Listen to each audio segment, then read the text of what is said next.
Hola a todos, en el día de hoy vamos a hablarles acerca de las fiestas panateneas, las grandes dionisíacas y el teatro. Buenos días, yo soy Juan David Leguizamo y les hablaré de las fiestas panateneas.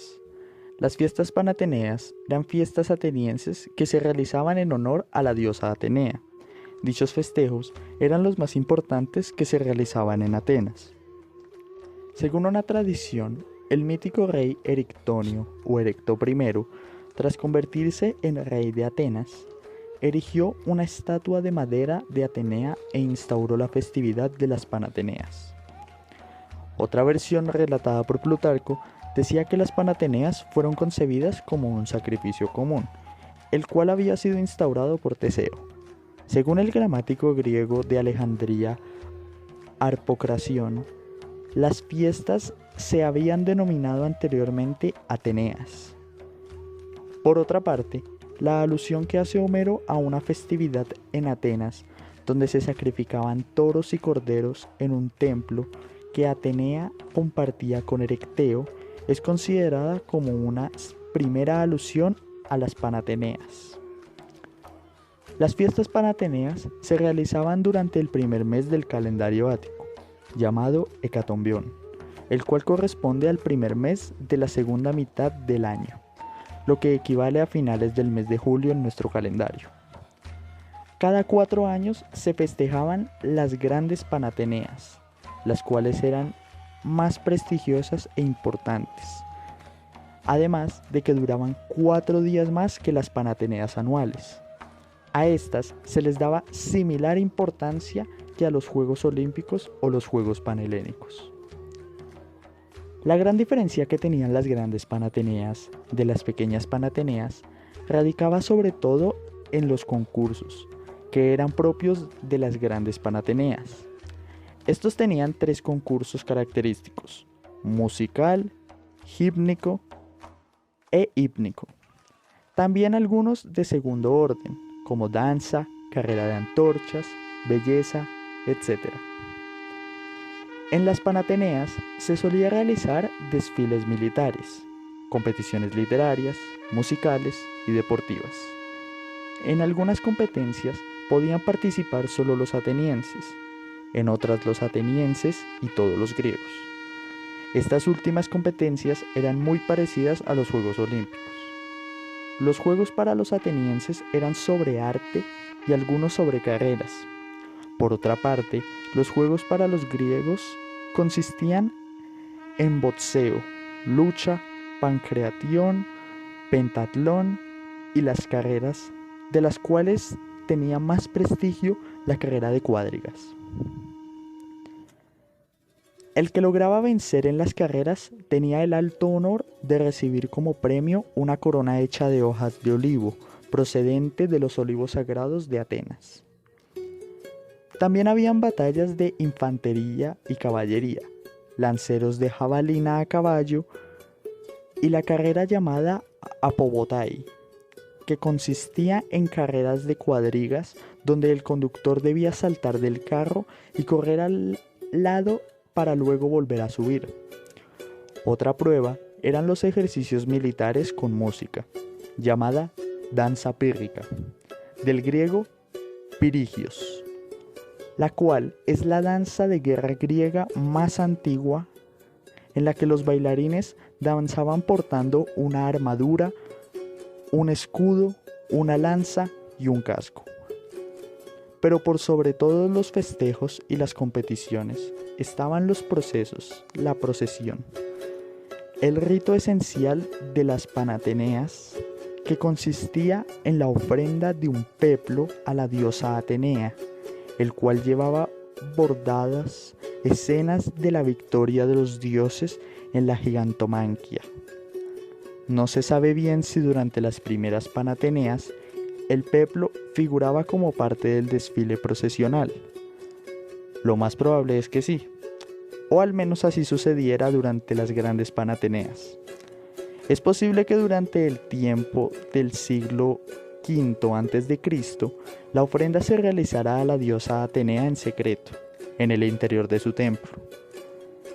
Ya en épocas posteriores, encontrándonos en el periodo clásico, el peplo se colocaba desplegado en forma de vela sobre un carro, al cual se le daba el nombre de la nave panateneica. De este modo, era paseado y exhibido por el cortejo procesional a través de toda la ciudad.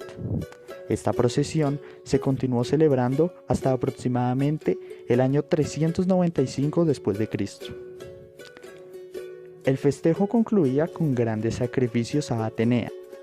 La carne de los animales sacrificados se comía en un gran banquete, el cual cerraba.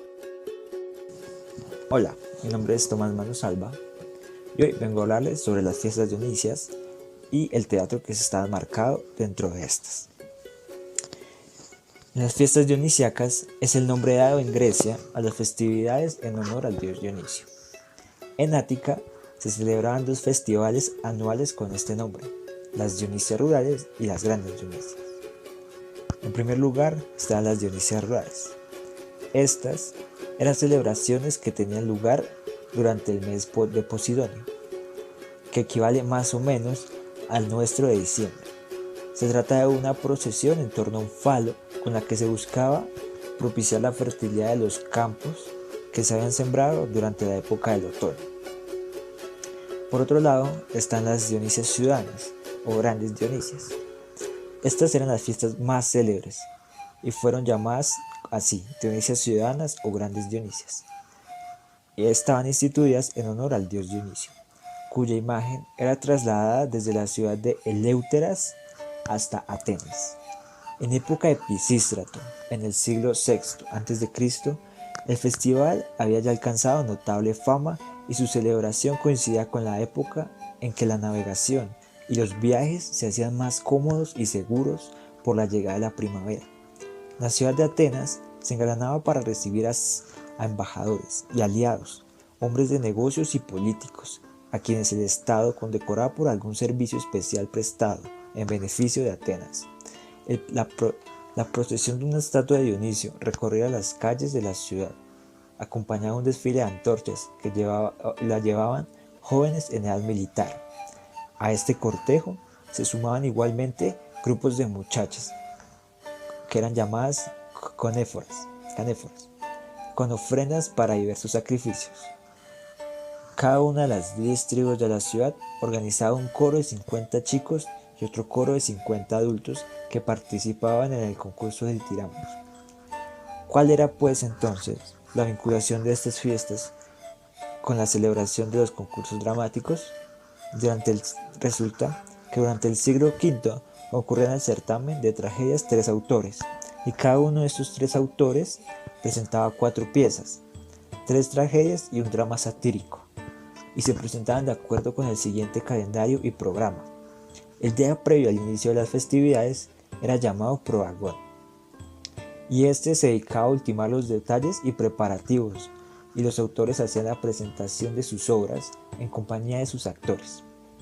Al día siguiente, que era el primer día propiamente hablando, se iniciaba con la procesión y el traslado de la estatua del dios Dionisio, que era acompañado por grupos de jóvenes hasta la Acrópolis, y en ella intervenía la mayor parte de los ciudadanos, agrupados según las distintas tribus de la ciudad, atravesando el ágora y finalizando en el altar que se hallaba en el centro del propio teatro, donde tenía lugar el concurso de ditirambos.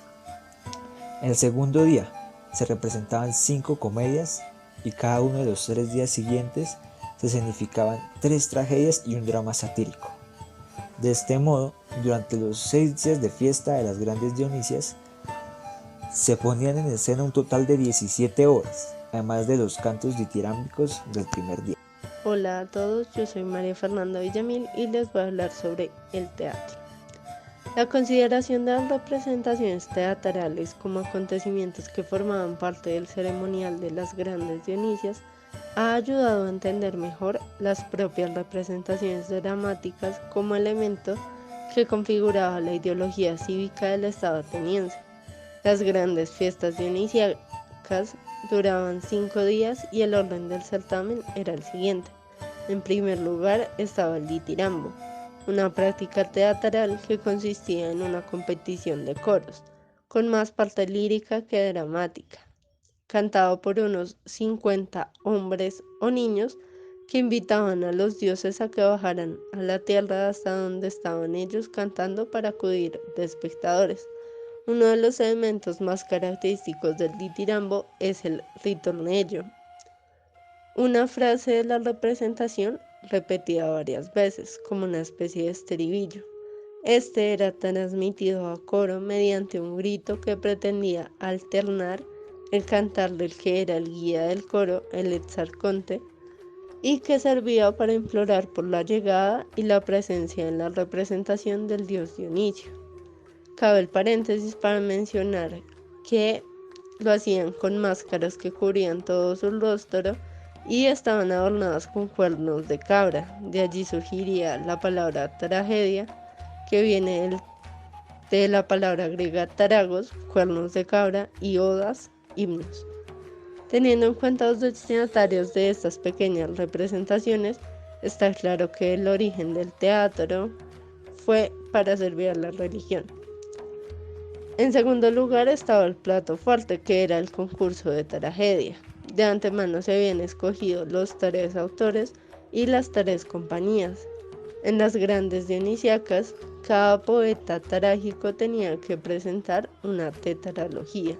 Esto es un conjunto de 3 tragedias más una pieza de carácter más frívolo y que incluyese un coro de sátiros. Cada tetralogía era representada durante un día. De las representaciones surgió una en particular cuando entre el coro destacó el corifeo. Este empezó a responder de forma épica o lírica al coro. A este nuevo personaje lo llamaron actor o hipócrita, que viene del griego hupokrites, que significa el que responde detrás de la máscara. Se le atribuye a Tespis haber hecho este cambio para inaugurar la tragedia. También se dice que ganó el primer concurso dramático en el 536 a.C. Desde mediados del siglo V aproximadamente, las obras se representaban en las Leneas, festivales de invierno en honor a Dionisio, además de las grandes Dionisias. Y en el siglo IV también se representaban en festivales de otras partes del Ática y no solo en Atenas. Y ya para entonces el gusto por la tragedia ática se extendió a lo largo y ancho de todo el mundo griego. En cuanto al teatro en sí, el primer teatro fue construido en piedra a finales del siglo IV. Anteriormente todas las construcciones habían sido de madera. Pero la misma capacidad del teatro de Atenas, 17.000 espectadores, da idea de la importancia social del acto teatral. La parte más amplia la constituía el auditorio, formado por una pendiente en forma más que semicircular para facilitar las condiciones acústicas del recinto. En él se ubicaban las gradas para el público. Las obras se presentaban al aire libre y de día. Si la acción tenía lugar al anochecer, ella tenía que estar indicado en la hora y en consecuencia habría de cooperar la imaginación del auditorio. Es importante mencionar que la estructura del teatro griego también da una idea clara del orden social que tenía Atenas.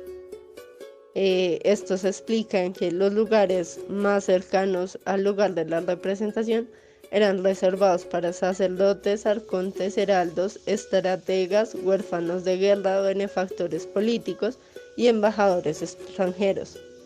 En las siguientes 500 gradas iban los senadores y luego iban los efebos, los jóvenes griegos.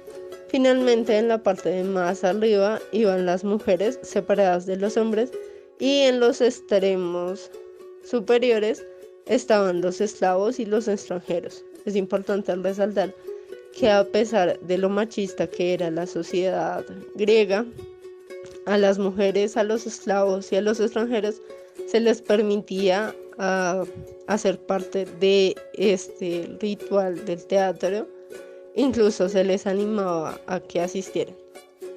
En el punto central donde desembarca el auditorio es la orquesta o círculo central de unos 20 metros de diámetro, lugar donde actuaba el coro.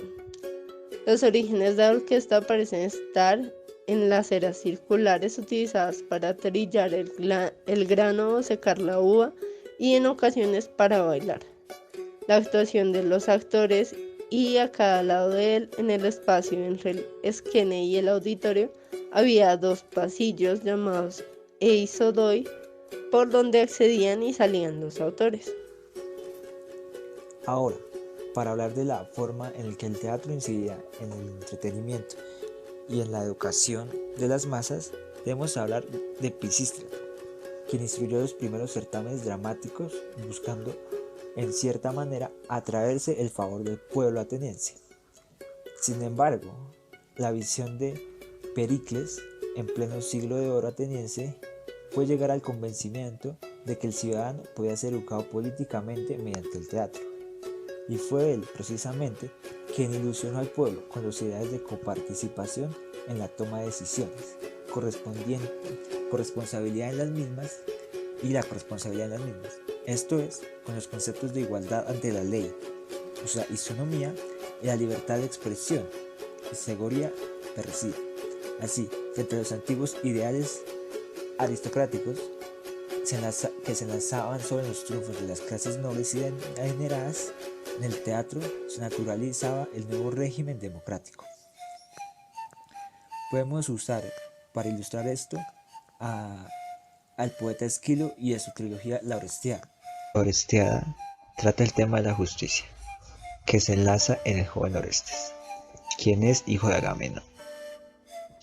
Orestes se ve en el deber de buscar venganza por la muerte de su padre como mecanismo de justicia.